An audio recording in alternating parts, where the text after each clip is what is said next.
Halo semuanya, kembali lagi bersama saya Yohanes Pitna. Saya berasal dari Universitas Kristen Indonesia Maluku, mata kuliah Sistem Terdistribusi, kelas C.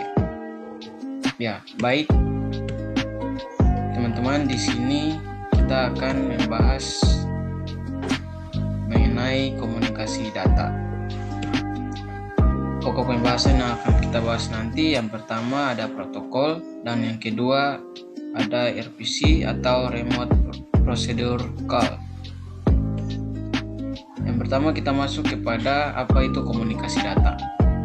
Komunikasi data adalah proses pengiriman dan penerimaan data atau informasi dari dua atau lebih alat device, seperti halnya komputer atau PC, laptop atau notebook, telepon genggam, printer, dan alat komunikasi lainnya yang terhubung antar satu dengan yang lainnya dalam sebuah jaringan, baik lokal maupun yang luas seperti internet. Kemudian yang berikut, apa itu protokol? Protokol dapat diartikan sebagai sebuah aturan yang mendefinisikan beberapa fungsi yang ada dalam sebuah jaringan komputer. Misalnya pengiriman pesan, data, informasi, dan fungsi lain yang harus dipenuhi oleh sisi pengirim dan sisi penerima agar komunikasi dapat berlangsung dengan benar, walaupun sistem ada dalam jaringan tersebut berbeda sama sekali. Selanjutnya yaitu fungsi protokol. Yang pertama, fragmentasi dan reassembly.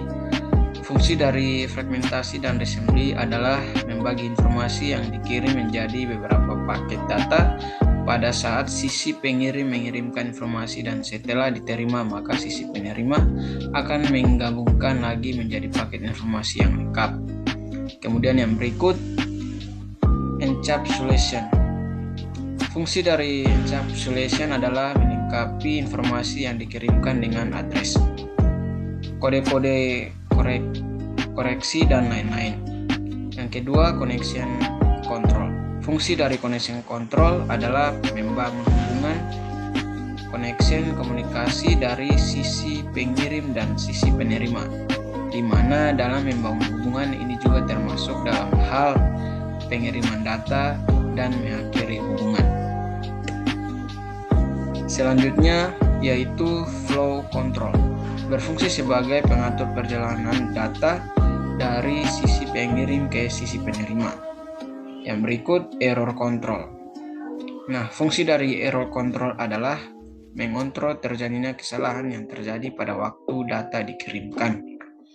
Kemudian yang terakhir, transmission service. Fungsi dari transmission service adalah memberi pelayanan komunikasi data khususnya yang berkaitan dengan prioritas dan keamanan serta perlindungan data. Selanjutnya yaitu susunan protokol. Protokol jaringan disusun oleh dalam bentuk lapisan-lapisan layer. Hal ini mengandung arti supaya jangan yang dibuat nantinya tidak menjadi rumit. Tujuan dari setiap layer ini adalah memberi layanan ke layer yang ada di atasnya. Antara setiap layer yang berdekatan terhadap sebuah interface menentukan layanan layer yang dibawa kepada layer yang di atasnya. Kemudian yang berikut, kelebihan dan kekurangan dari RPC. Yang pertama, kelebihan RPC. Yang pertama yaitu relatif mudah digunakan. Pemanggilan remote prosedur tidak jauh berbeda dibandingkan pemanggilan lokal prosedur, sehingga pemrograman dapat berkonsentrasi pada software logic, tidak perlu memikirkan low level detail seperti socket, marshalling, dan unmarshalling. Yang kedua yaitu robust atau sempurna. Sejak tahun 1980-an, RPC telah banyak digunakan dalam membangun mission critical application yang memerlukan scalability, fault tolerance, dan reliability.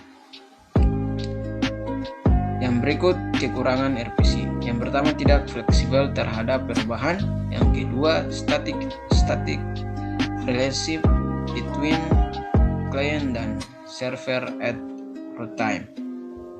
runtime. Kemudian yang berikut berdasarkan prosedural atau strukturat programming yang sudah ketinggalan zaman dibandingkan OOP. Selanjutnya yaitu contoh studi kasus tentang RPC dalam kehidupan sehari-hari. Di sini ada 3. Yang pertama proses ngeprint di warnet, dan yang kedua mengontrol suhu AC dengan gadget. Nah, di sini ada contoh salah satu studi kasus dari RPC, yaitu contoh studi kasus RPC pada jasa pengeprint di rental, pengetikan yang di dalamnya terdapat satu komputer server, beberapa komputer klien, dan sebuah printer yang hanya terhubung dengan server. User dari komputer klien ingin mencetak data dari komputernya. Biasanya, user memindah data dengan bantuan device eksternal seperti disket, flash disk, hard disk, atau CD-RW. Namun dengan RPC, hal tersebut akan menjadi lebih efisien. Nah, teman-teman, sekian dulu dari pembawaan materi saya di saat ini. Bila ada salah kata atau pengungkapan kalimat yang kurang jelas, saya mohon maaf. Dan semoga jangan lupa video ini di like dan di share. Sekian dan terima kasih.